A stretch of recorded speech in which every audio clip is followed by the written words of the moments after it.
এখানে আমার হাজার হাজার তাজা ভাইয়ের তাজা রক্তের বিনিময়ে অর্জিত আমাদের আজকের এই কথা বলার অধিকার, আজকের এই গণতান্ত্রিক অধিকার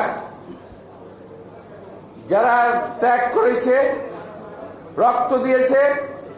আমি বলেছি একদিন আমার এক বক্তব্যে, আমার যদি একটি প্রেস কেস থেকে খালাস পাই, জীবন থেকে 17টি বছর চলে গেছে এবং সবচেয়ে মূল্যবান সময় আমার জীবন থেকে চলে গেছে জেলখানায়, কোর্ট চাকারি করতে করতে, পলাতক থাকতে থাকতে। এখন বাংলাদেশে এবং আমাদের দলের অভ্যন্তরে লুক্কায়িত থাকা কিছু কালপ্রিট, কিছু ক্রিমিনালের কারণে আমার যে দল বদনাম হবে, এটা আমরা কখনো হতে দেব না। প্রিয় ভাইয়ের কথাই বললাম এই কারণে, এমন জায়গায় থাকি, আমার এলাকাটা রমনা, গুলিস্তান, তারপর হলো শাহবাগ, মতিঝিল। আর বুঝতে পারতেছেন তো, পুরো একটা ব্যবসায়ী এলাকা। আমি বেশ কয়েকদিন বাইরে ছিলাম, ঢাকার বাইরে, বাংলাদেশের বাইরে, সেটা পরে আসছি। আমি এসেই শুনি যে চাঁদাবাজির একটা সমাহার চলতেছে পুরো এলাকাতে। এখন খোঁজখবর নিয়ে দেখলাম এই চাঁদাবাজি করে অন্য দলের লোক, নাম হয় বিএনপির। খুব ভালো লাগতেছে কথাটা আপনার, তাই না? জানেন যখন ধরেন না কেন এদেরকে ধরেন? কোন অফিসে, কোন আদালতে, কোন দোকানে, কোন ফুটপাতে কোন চাঁদাবাজকে প্রশ্রয় দেওয়া যাবে না। আমি আজকে সদস্য সংঘ অভিযানের কথা এই কারণে বললাম যে বহু লোক আসতেছে এখন দলের মধ্যে হাজার রুটির ভাগ নেওয়ার জন্য, বহু লোক আসতেছে দলের মধ্যে এখন সুবিধা নেওয়ার জন্য, বহু লোক প্রশ্রয় পাচ্ছে।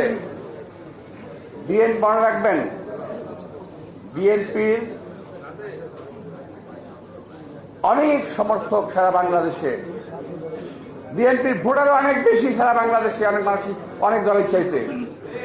এই সুনামকে ক্ষুণ্ণ করার জন্য এক শ্রেণীর লোক, বিশেষ করে সোশ্যাল মিডিয়া সহ পত্র পত্রিকা বিভিন্ন সহ দেখবেন বিএনপি সম্পর্কে পত্র পত্রিকায় কোনো ভালো কথা লেখা হয় না। একদল দেশে এবং বিদেশে চক্রান্ত করে বিএনপিকে জনগণের সামনে পচিয়ে ফেলার চেষ্টা করছে। সুতরাং আমাদের প্রতিহত করতে হবে, চাঁদাবাজদের প্রতিরোধ করতে হবে।